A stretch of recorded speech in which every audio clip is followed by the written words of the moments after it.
हाँ जी, अस्सलाम वालेकुम। उम्मीद करता हूँ तमाम लोग खैरियत से होंगे। और पीरियड ऑफ साइडवेज ये थोड़ा सा काटना मुश्किल होता जाता है लोगों के लिए। जूं जूं दिन गुजरते जाते हैं, वक्त थोड़ा सा बढ़ता जाता है, इंतजार बढ़ता जाता है, और साथ साथ फ्रस्ट्रेशन भी जो है वो बढ़ती जाती है, क्योंकि मार्केट एक बैंड में चल, बेसिकली स्टॉक्स जो है वो एक बैंड में चल रहे होते हैं।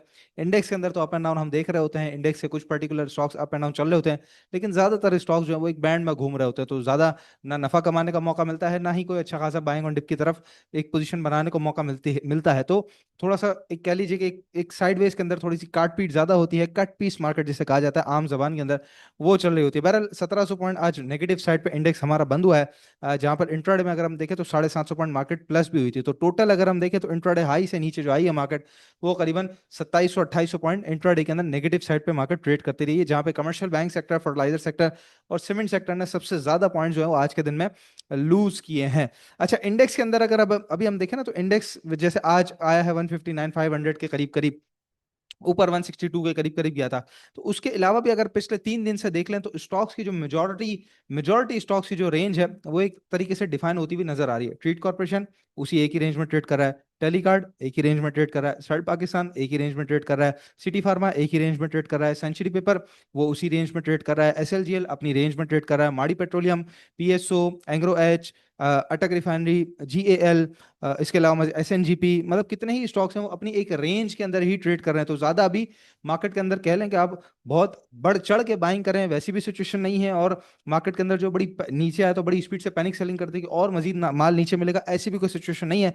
स्टॉक्स की रेंज अब आहिस्ता आहिस्ता डिफाइन होती हुई सी नजर आ रही है, यानी कि मार्केट बड़े तहम्मुल से और तरीके से चल रही है। हाँ, एक ड्रॉप हम देखते हैं कि यहाँ से मार्केट गिरी तो बड़ी स्पीड से ड्रॉप आया, फिर आज यहाँ से गिरी तो बड़ी स्पीड से ड्रॉप आया, लेकिन इंट्राडे में ही जो पुल बैक्स होते हैं ना, बेसिकली यहाँ से जो यहाँ तक ड्रॉप आया उसके बाद आप देखें कितनी बड़ी ग्रीन कैंडल है, उसके बाद फिर जो एक ड्रॉप आया तो फिर कितनी बड़ी ग्रीन कैंडल है, यानी कि मार्केट के अंदर आहिस्ता आहिस्ता बाइंग की वजह से माल एब्जॉर्ब हो रहा है। मतलब कि नीचे कहीं ना कहीं बायर्स आ जाते हैं जो मार्केट को दोबारा अपलिफ्ट कर देते हैं, और स्टॉक्स दोबारा उसी रेंज के अंदर वापस दाखिल हो जाता है। तो सिचुएशन उतनी भी वर्स्ट नहीं है। हम देख रहे हैं जिस तरीके से एनालिसिस कर रहे हैं, अल्हम्दुलिल्लाह उसी तरीके से मार्केट चल रही है। और जो बाइंग की मैं बात कर रहा हूँ, तो कौन बायर कौन सेलर है, तो आज का फीपीली भी इत्तेफाक से आ गया था, तो मैंने कहा शामिल करते हैं वीडियो में।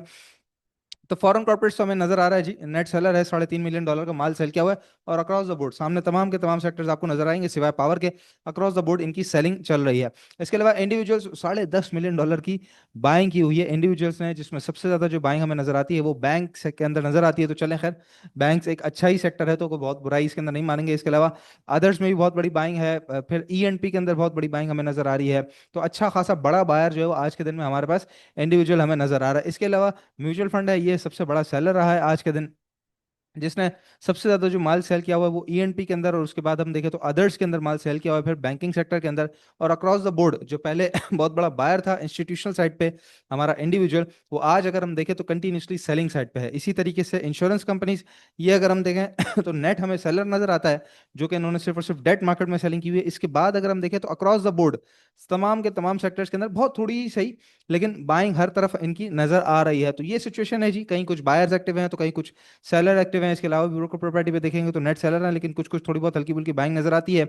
बैंक्स एंड डीएफआईज, ये भी कुछ जो है वो बाइंग हल्की फुल्की सी कर रहे हैं। तो कहीं ना कहीं सेलिंग भी चली है, कहीं ना कहीं बाइंग भी चली है, लेकिन हाँ, बड़ा जो बायर है वो इंडिविजुअल आज के दिन में नजर आया है। तो अब मार्केट की सिचुएशन क्या रह सकती है?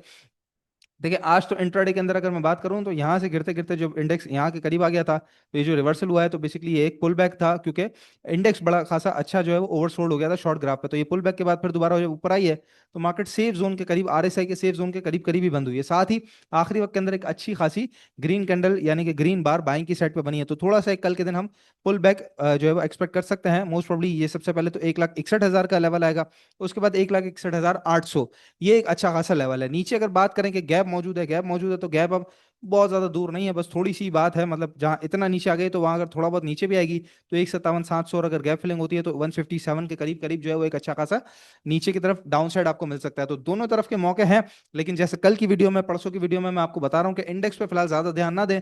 स्टॉक्स के अंदर जो वैल्यूएशंस अच्छी और बेहतरीन नजर आ रही हैं उनके अंदर काम करें, खासतौर पर जो ब्रेकआउट स्टॉक्स आपको ऑलरेडी मैं संडे स्पेशल में बता चुका हूँ। इसके अलावा भी कई सारे ब्रेकआउट स्टॉक्स हैं जो गाय बगाए हम अपने व्हाट्सएप ग्रुप पे अपने क्लाइंट्स को शेयर कर रहे होते हैं। तो कल के दिन भी स्ट्रेटजी यही है, सिंपल सीधी सुकून से काम करना है, buying on dip sell on strength, buying on dip sell on strength, क्योंकि छोटी रेंज में आप काम कर रही है ना मार्केट, अब ट्रेडिंग इन द जोन है, तो जो लोग कर सकते हैं उनके लिए बाइंग ऑन डिप और सेल ऑन स्ट्रेंथ है। जो नहीं कर पा रहे हैं, जो नहीं समझ रहे मार्केट के लिए, उनके लिए एक अच्छी स्ट्रेटजी ये भी होती है कि कुछ वक्त मार्केट से थोड़ा सा पीछे हट के बैठे हैं, या फिर अच्छे स्टॉक्स जैसे कि पीएसओ है, बैंक्स के अंदर मीजान बैंक है, फैसल बैंक है, इसी तरीके से गाड़ियों के अंदर आ जाए तो जीएल कुछ बेहतर परफॉर्म कर रहा है, आप अपर साइड पे जाना चाहते हैं तो साजगार है जो बड़े स्टॉक्स के अंदर अगर आ जाता है, ईएनपी के अंदर आ जाए तो ओजीडीसी, माड़ी, पीपीएल सब अच्छे स्टॉक्स हैं, एसएनजीपी काफी अच्छा है। तो इस तरह के जो ब्लू चिप स्टॉक्स हैं, फर्टिलाइजर में आ जाए तो ईफट है, एंग्रो एच जो इन्वेस्टमेंट बैंक से हमारे पास आ जाता है, तो इस तरह के जो ब्लू चिप स्टॉक्स हैं उनके अंदर फिर अच्छी एक्यूमुलेशन की तरफ नीचे चीजें जमा करें, क्योंकि जब भी मार्केट रिवर्सल होगी बड़ी स्पीड से इन्होंने ही वापस होना है, जिनका कैपिटलाइजेशन अच्छा है, जिनका मार्केट कैप बड़ा है, वही बड़ी स्पीड से मार्केट को यानी कि इंडेक्स ऊपर की तरफ लेके जाएंगे, तो आपका पैसा दोबारा स्पीड से रिकवर कर जाएगा। तो उनके लिए ये सीधी सिंपल स्ट्रेटजी है। तो दोनों के लिए मैंने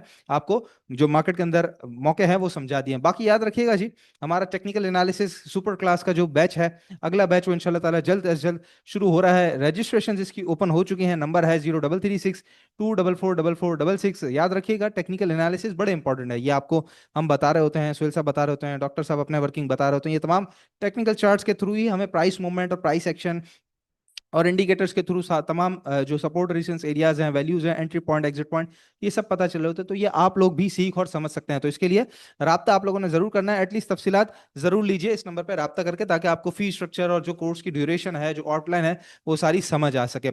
जो खबरें जिन्होंने आज जरा मार्केट को घेरा हुआ था, उसमें फार्मास्यूटिकल कंपनी से रिलेटेड कल शाम की खबर है, जिसमें बताया जा रहा है कि भाई 50% ऑफ द मेडिसिन जिसके अंदर जो नॉन एसेंशियल्स है वो आ जाती हैं, 50% ऑफ द मेडिसिन को जो है वो फार्मास्यूटिकल के डी रेगुलेट कर दिया, यानी कि फार्मा कंपनीज अपने हिसाब से उनके रेट्स जो है वो सेट कर सकते हैं। लेकिन ये बात आ रही है कि इन्होंने सर्वे भी किया करीबन 100 से जायद मेडिसिन का, जिसमें ये बताया जा रहा है कि गवर्नमेंट की तरफ से अगर कुछ इकदाम लेने का कहा गया तो जल्द अज जल्द हम उसके ऊपर जो है वो एक्शन लेंगे। और बाकी भी मार्केट सर्वे बाकी है। बेसिकली ये वही बात है जो पिछले दिनों मुस्तफा कमाल साहब कर रहे थे कि दवाइयों की कीमतें काफी ज्यादा बढ़ गई हैं और मनमानी की है जरा फार्मास्यूटिकल कंपनीज ने, तो उसके ऊपर कुछ ना कुछ दोबारा रेगुलेशन की तरफ लाया जाए। तो इसी वजह से हम देख रहे हैं कि फार्मास्यूटिकल जो है वो थोड़ा सा अंडर प्रेशर है। लेकिन वैल्यूज अगर आप देखें, चाहे गैलेक्सो की हो, चाहे मैक्टर हो, हाइनोल लेबोरेटरीज हो, फ्रोसेंस लेबोरेटरीज हो, सर्ट पाकिस्तान का टर्न अराउंड हो, कितनी कंपनीज फंडामेंटली स्ट्रॉन्ग स्ट्रॉन्ग हुई हुई हैं, तो वो आपको अब इस तरह की खबरों के दौरान ना नीचे बाइंग ऑन डिप यानी एक्यूमुलेशन ऑन डिप के लिए अच्छी अपॉर्चुनिटी क्रिएट करके देती है, तो उनके अंदर लाजमी नजर रखनी चाहिए। इसके अलावा के इलेक्ट्रिक का मामला जो पिछले कई दिनों से कंट्रोवर्शियल हो चुका है, नेपरा की जो एक नोटिफिकेशन था उसके बाद, तो सिंध हाई कोर्ट ने अब जरा नेपरा को एक तरीके से तारीख पे तारीख वाला सिलसिला एक शुरू हुआ है कि डेट दे दी है, यानी कि स्टे ऑर्डर आ गया कि अगली डेट तक जब तक ये नहीं होता तो नेपरा का जो सारा नोटिफिकेशन था वो के इलेक्ट्रिक पे लागू नहीं होगा, और अगली अगली जब नेक्स्ट हेयरिंग होगी तो उसके अंदर फिर अब डिसाइड किया जाएगा। इसी वजह से आज हमने देखा कि के इलेक्ट्रिक के शेयर में आज काफी फ्लक्चुएशन थी। तो इस तरह की जब खबरें आती हैं किसी पर्टिकुलर स्टॉक से रिलेटेड, जैसे कल के दिन हमने देखा हब पावर के रिलेटेड आई है, आज के इलेक्ट्रिक के रिलेटेड आई है, पर्टिकुलर रिजल्ट होता है, उस दिन भी ट्रेडर्स के लिए काफी अच्छा मौका होता है। अगर आप न्यूज ट्रेडिंग करते हैं, न्यूज बेस्ड ट्रेडिंग करते हैं, तो पॉजिटिव खबर पे एक अच्छा रिएक्शन आपको मिल जाता है ऊपर की तरफ, और नेगेटिव खबर पे अच्छा मौका बेचने का ऊपर की तरफ ही मिल जाता है, या नीचे बाइंग ऑन डिप का अच्छा मौका आपके लिए बन जाता है। एसएसजीसी का आज रिजल्ट आया जी, कंपनी ने 50 पैसे का जो है वो आज डिविडेंड भी अनाउंस किया है अपने शेयर होल्डर्स को, और साथ ही कंपनी की जो अर्निंग्स है वो यहाँ पे कुछ कम हुई है, 3 रुपए 90 पैसे की अर्निंग्स कंपनी ने शो की हैं, जो कि सेम पीरियड लास्ट ईयर में 9 रुपए 41 पैसे की थी। तो करीबन 60% तकरीबन तकरीबन जो है वो इसकी अर्निंग्स कुछ गिर चुकी हैं।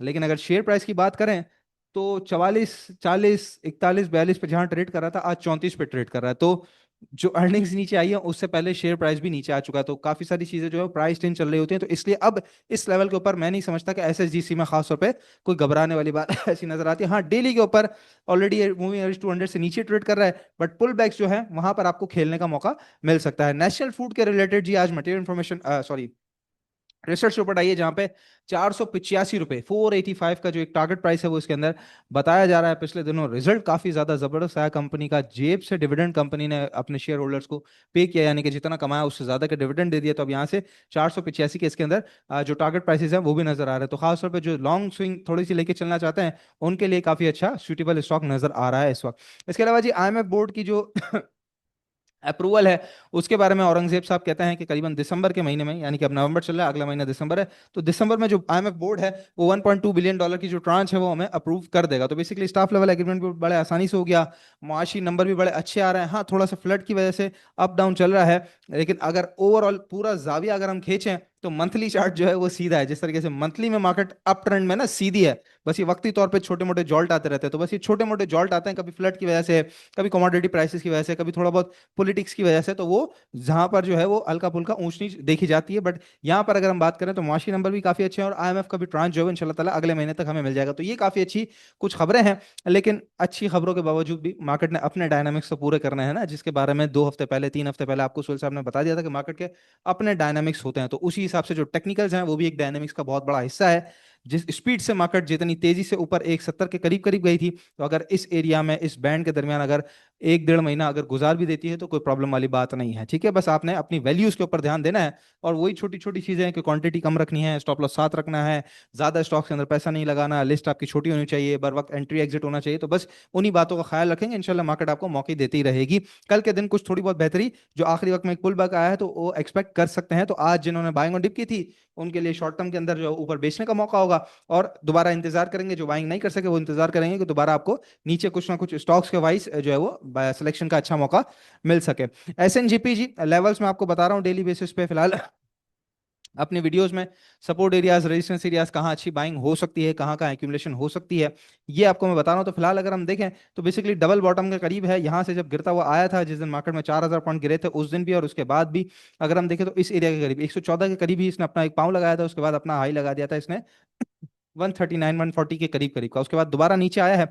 तो पिछले 3 दिन से आफ्टर रिजल्ट एक ऊपर गैप मौजूद है, गैप डाउन ओपनिंग हुई थी, तो आफ्टर रिजल्ट अगर हम देखें तो इस लेवल के करीब काफी अच्छा सस्टेन होता हुआ नजर आ रहा है। लेकिन अगर कहे ना कि थोड़ा प्रेशर भी है, सॉरी ये 114 का लेवल नहीं है बल्कि 121 का लेवल है, मैं गलती से 114 के गया, तो अगर यहाँ पे 121 के करीब करीब अपने लेवल्स को मेंटेन कर रहा है। लेकिन अगर थोड़ा सा प्रेशर आया भी, कुछ कहते हैं ना ओवर एक्सटेंशन हुई भी, कुछ एग्जेजरेशन हुई भी, थोड़ा सा माल आ भी गया, तो मैक्सिमम जो आ सकता है, क्योंकि एक बहुत अच्छी बेस सपोर्ट बन चुकी है 114 रुपए की, 113 रुपए की, तो यहाँ पर एक बहुत अच्छी बाइंग हो सकती है। तो करंट रेट से लेके ये पूरा नीचे तक 114 पूरा का पूरा एक अच्छा बाइंग जोन है। और ऊपर की तरफ अगर हम बात करें तो शॉर्ट टर्म प्रॉफिट्स के लिए 126 130 135 137 140, ये फिर आपके सेलिंग जोन यानी कि रेजिस्टेंस एरियाज हो सकते हैं। तो इस तरीके से काम करेंगे।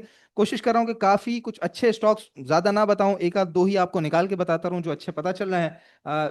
जैसे रैंडमली अगर बात करें तो डेली बेसिस पे आप ट्रीट, टैली, सरले, एसएनजीपी, पीएसओ, इस तरह डेली बेसिस पे काम हो रहा है। तो जाहिर है जिनमें काम हो रहा है डेली की वीडियो उन्हीं लोगों के लिए होती है, तो उसी तरह के स्टॉक्स में बता रहा हूं। तो अगर वो रिपीटेटिव ना हो इसलिए कोशिश कर रहा हूं कि एक एक स्टॉक बताया जाए, थोड़ी सी मार्केट इंशाल्लाह ताला हल्का सा जरा सा खेलने का मौका मजीद देगी, तो इंशाल्लाह स्टॉक्स का सिलसिला आपको पता है कि वो शुरू रहता है हमारी वीडियोस के अंदर। तो उसके लिए कोई ऐसी बात नहीं है। बाकी याद रखिएगा जी, कोर्स हमारा इंशाल्लाह ताला आज से बिल्कुल एग्जैक्ट 1 महीने बाद शुरू हो जाएंगी क्लासेस, 10 हफ्तों पर मुश्तमिल ये कोर्स है, और ऑनलाइन सारा लाइव जो है वो जूम के थ्रू सारा काम होता है, और डॉक्टर साहब के साथ जो है वो लाइव सेशन आपके होते हैं, तमाम के तमाम सेशन जो है वो लाइव डॉक्टर मसूद राशिद साहब के साथ होते हैं। तो नंबर है 0336244466, अभी रब्ता करके कोर्स हमारा लाजमी ज्वाइन कर लीजिए। इंशाल्लाह नेक्स्ट वीडियो में आप लोगों से मुलाकात होगी। अपना बहुत ख्याल रखिएगा। अल्लाह हाफिज।